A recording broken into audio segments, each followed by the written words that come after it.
안녕하세요. 신정민입니다. 위그든 씨의 사탕가게 중 안내를 부탁합니다를 낭독해 보겠습니다. 이 책은 너무나 따스한 책인데 그 중에 안내를 부탁합니다가 저는 가장 감동적이었어요. 저자인 폴 빌리어드가 어린 시절에 뭔가 궁금한 것이 있거나 해결하고 싶을 때 아니면 위로받고 싶을 때 어디에서 위로를 받았는지 아세요? 바로 전화기랍니다. 그때 당시에는 교환수가 있어가지고 안내를 부탁합니다 하면은 그 교환원이 번호를 알려주거나 했을 텐데 이 교환원은 마음이 너무 좋아가지고 이 어린 꼬마가 부탁하는 거를 다 들어준 거예요. 예를 들어서 이런 거예요. 어느 날 나는 사랑하는 카나리아 패티가 죽어 있는 것을 발견했다. 나는 안내를 부탁합니다에게 전화를 걸어 슬픈 소식을 전해주었다. 그녀는 내 말을 귀 기울여 듣고 어른이 아이를 달랠 때 하는 일반적인 이야기를 들려주었다. 하지만 별 위로가 되지 않았다.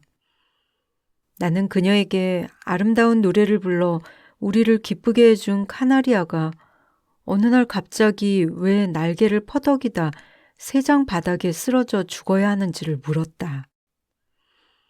그녀는 내가 깊이 상심한 것을 알고는 다정히 말했다. 폴, 그 새가 노래 부를 또 다른 세상이 있다는 것을 항상 기억해라. 그 말에 조금 기분이 나아졌다.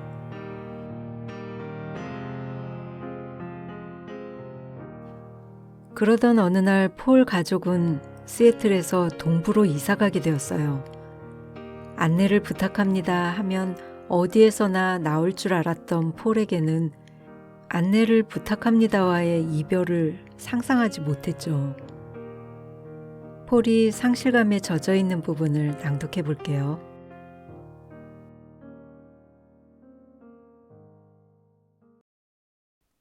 새 전화기란다. 어머니의 말씀이 끝나자 나는 공포에 질려 그 물건을 쳐다보았다.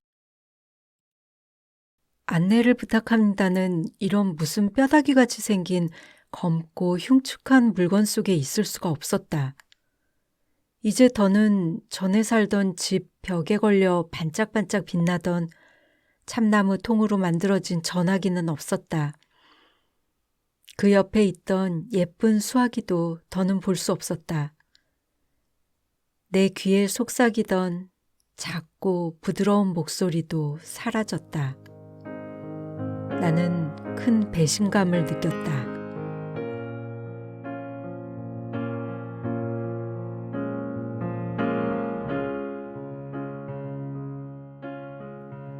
이후 대학 입학을 앞두고 결혼한 누나가 다시 시애틀로 이사를 가게 되어 그때 시애틀에 가서 누나를 만나고 그러면서 안내를 부탁합니다와 연결이 됩니다. 한번 들어보세요.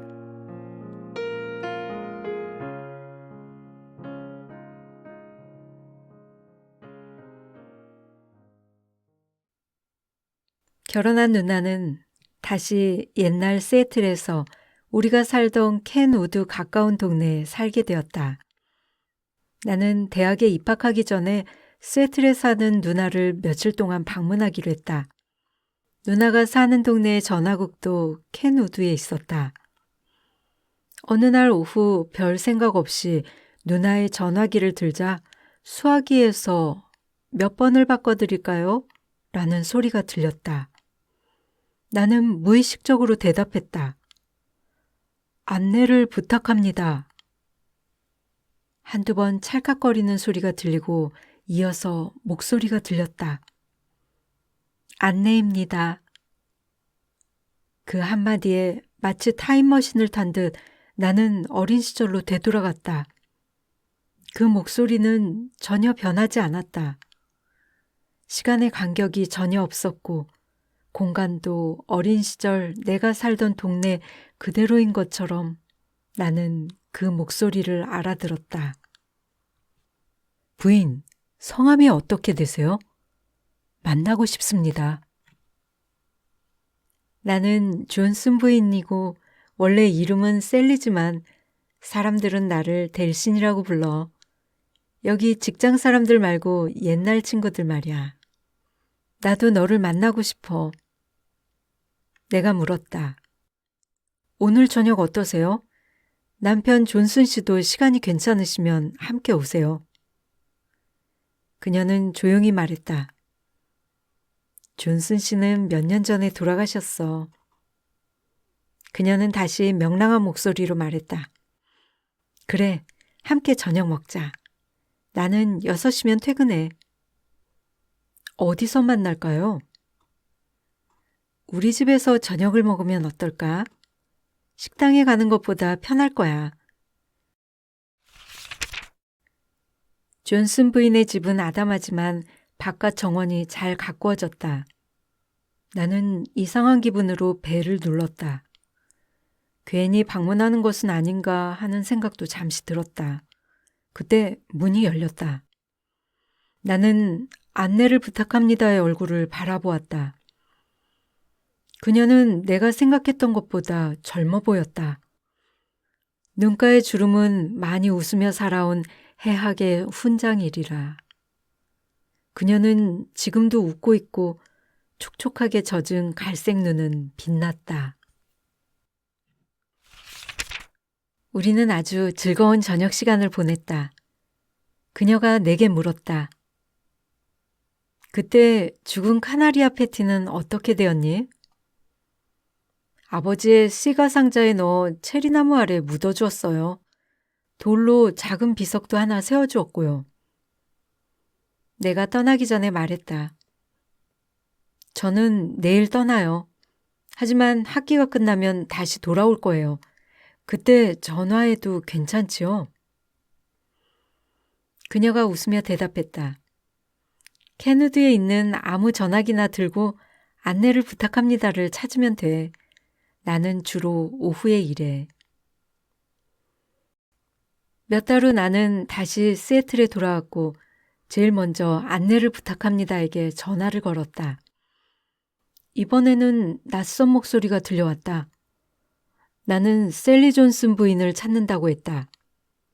그 목소리가 물었다. 셀리의 친구입니까? 오랜 친구입니다. 폴 빌리어드라고 전해주세요.